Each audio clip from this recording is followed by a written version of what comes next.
काजू मंडी गांव एक हाईवे किनारे बसा था। गांव में रहता था रमन। रमन सुशिक्षित और बेरोजगार था। उसके माता पिता तो थे नहीं, पर हाईवे किनारे जमीन का छोटा सा टुकड़ा था। उसमें रमन सब्जियां उगाता और उन्हें बेचकर अपने खर्चे उठाता। रमन सब्जियां बेचने पार्लर वाली के घर जाता था। पार्लर वाली की बेटी रूपा रमन से सब्जियां खरीदती थी। रूपा जवान और काफी खूबसूरत थी, एकदम दूध जैसी गोरी चिट्टी। रमन रूपा को पसंद करता था।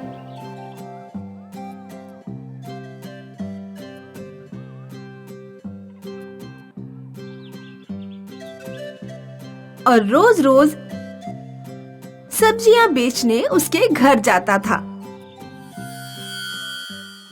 अब सिर्फ देखने से मन नहीं भरेगा, मुझे रूपा का हाथ मांगना होगा। दूसरे दिन रमन सब्जी बेचने गया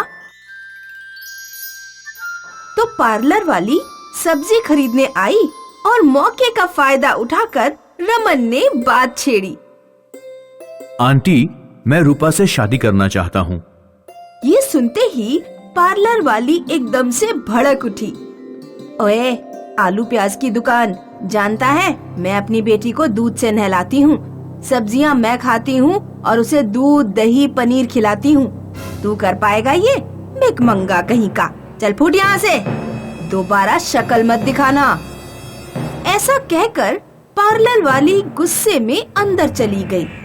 निराश रमन भी वहाँ से लौटने लगा तो उसके पीछे रूपा खड़ी रो रही थी। क्या तुम भी मुझे गलत समझती हो? ना तुम गलत हो, ना मेरी माँ गलत है। मैं माँ का फैसला मानती हूँ। मुझे चाहते हो तो माँ का फैसला बदलो, बड़ी आदमी बनो। ऐसा कहकर रूपा भी चली गई और अस्वस्थ रमन घर चला आया। इसका मतलब रूपा मुझे चाहती है, बस दिक्कत है उसकी माँ। बड़ा आदमी बनने के लिए सब्जियों का व्यापार बढ़ाना होगा और उसके लिए चाहिए पानी।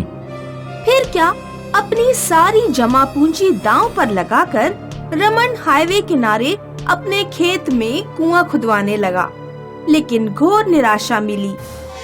100 फीट गहराई के बाद भी एक बूंद पानी नहीं मिला और रमन हताश होकर रोने लगा। सारी जमा पूंजी दांव पर लगाई और बदले में क्या मिला? धूल, मिट्टी और पत्थर। रमन रो रहा था, तभी एक साधु बाबा आए और कहने लगे, रोने से कोई फायदा नहीं, ये जमीन शापित है, पानी की एक बूंद नहीं मिलेगी। ऐसा क्यों? हजारों साल पहले एक ऋषि कमंडलू में दूध लेकर यहाँ तपस्या करने आया था। जैसे ही उसने कमंडलू रखा, कमंडलू गिर गया और सारा दूध जमीन पी गई। क्रोधित होकर ऋषि ने जमीन को शाप दिया कि ये बूंद बूंद को तरसेगी। पंडित की बात सुनकर दुखी रमन घर चला आया और सो गया। रात को हाईवे से दूध का एक टैंकर गुजर रहा था। अचानक टैंकर पलटी हो गया और सारा दूध हाईवे से बहने लगा। सुबह हुई, रमन हाईवे आया तो उसने पलटा हुआ टैंकर देखा। रमन कुएं के पास आया तो कुएं में देखते ही देखते वो चकित हो गया। सारा कुआं दूध से भरा हुआ था। लगता है टैंकर का सारा दूध कुएं में पास हुआ है। रमन ऐसा सोच ही रहा था कि उसे पीछे से किसी ने आवाज लगाई। रमन ने पीछे देखा, पीछे एक सेठ खड़ा था। मैं मिल्का सेठ हूँ, मिल्का एंड मिल्का कंपनी का मालिक। किसानों से दूध खरीदकर हमारा टैंकर शहर आ रहा था। पलटी हुआ और सारा दूध आपके कुएं में पास हुआ। क्या हम हमारा दूध निकाल लें?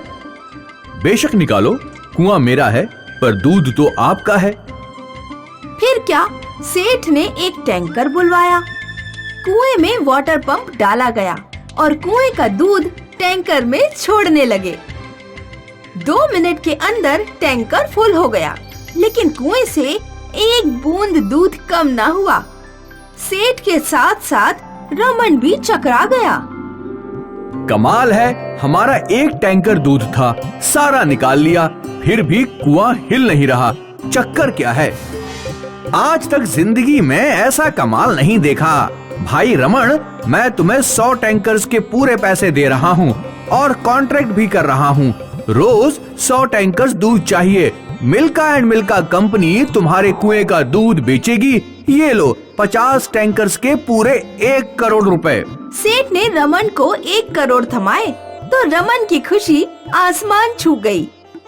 पूरे गांव में कुएं की बात फैल गई और सारा गांव कुआं देखने आया। पार्लर वाली भी रूपा को लेकर कुआं देखने आई तो रमन बोला, आंटी, रूपा दूध से नहाती थी, अब दूध में डुबकियां लगाएगी। 1 करोड़ पर डे कमा रहा हूँ। अब तो हाँ बोल दीजिए। कल सुबह चाय पर आ जाना, शादी की तारीख निकालनी है। ये सुनकर रूपा शर्माई और रमन भी खुश हो गया।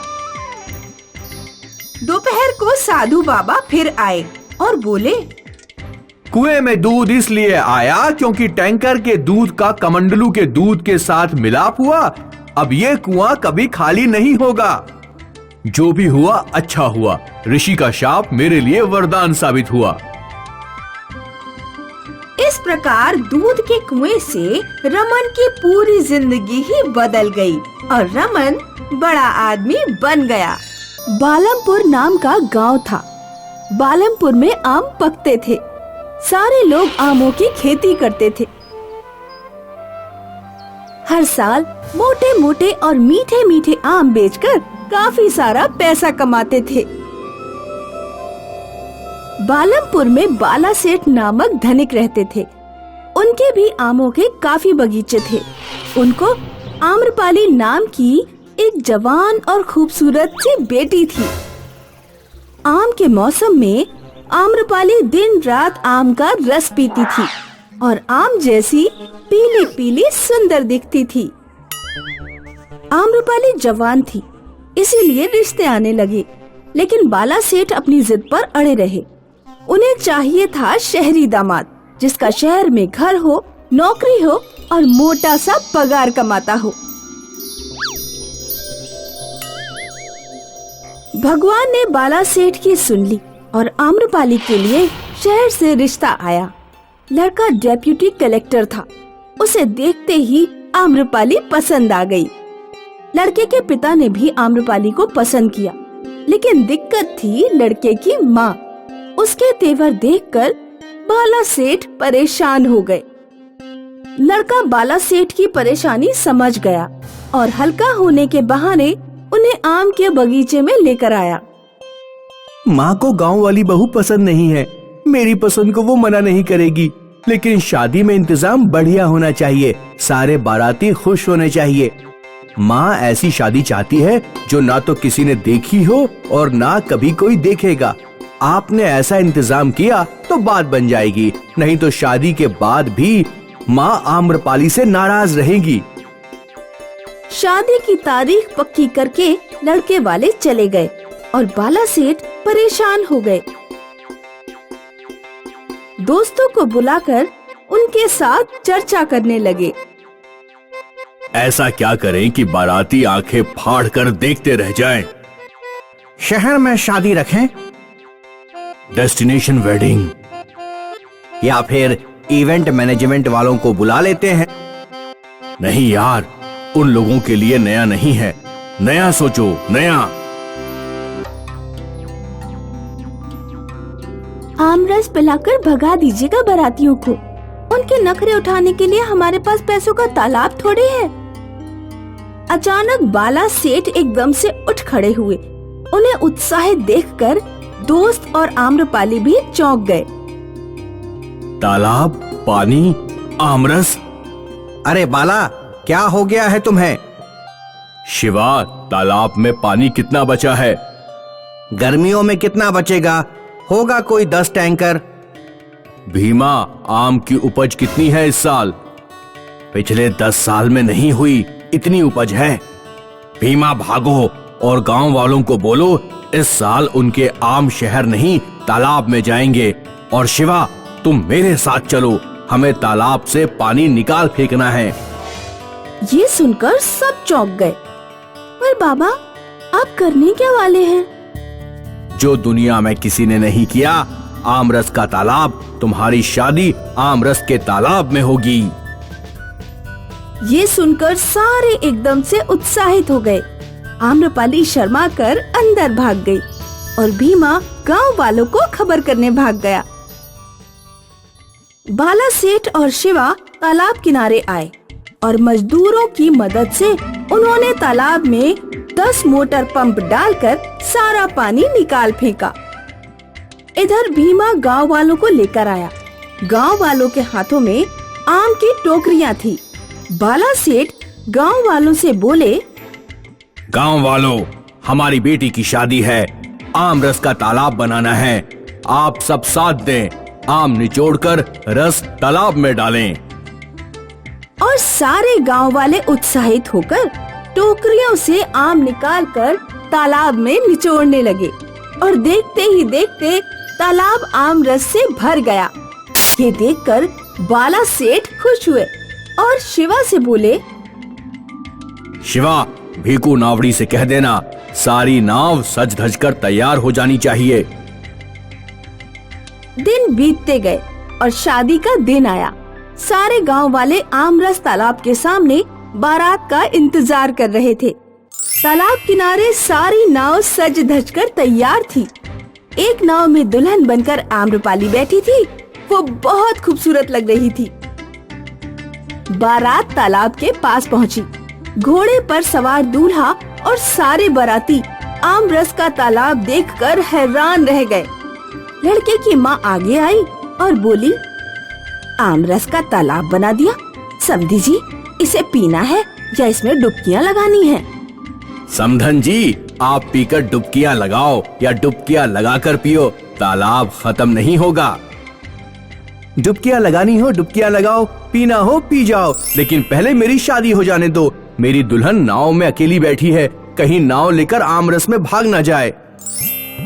ये सुनकर सारे हंसने लगे। दूल्हा आम्रपाली के साथ नाव में बैठ गया। बाकी बाराती भी नाव में बैठकर आमरस तालाब के बीच में आए और नाव में बैठे बैठे ही शादी संपन्न हुई। फिर क्या था, सबके हाथों में पूरियां बांटी गईं और सारे मेहमान नाव में बैठे बैठे आमरस से पूरियां डुबोकर खाने लगे और आमरस पूरी का आनंद लेने लगे। खाना खाते ही शहरी बारातियों का आमरस तालाब में फोटो सेशन हुआ। कोई लाइव जाकर अपने दोस्तों को नजारा दिखाने लगा तो कोई आमरस तालाब के साथ सेल्फियां लेने लगा। बाला सेठ ने देखा दूल्हे की माँ सबसे आगे थी। हर एक बाराती के साथ आमरस तालाब की सेल्फी ले रही थी और सोशल मीडिया पर अपलोड कर रही थी। आम्रपाली भी दूल्हे के साथ मीठी मीठी बातें कर रही थी। ये सब देखकर बाला सेठ की आंखें भर आईं। उन्होंने घुटनों पर बैठकर हाथों में आमरस लेकर प्रसाद की तरह प्राशन किया और आमरस तालाब और गांव वालों को मन ही मन लाख लाख धन्यवाद दिया।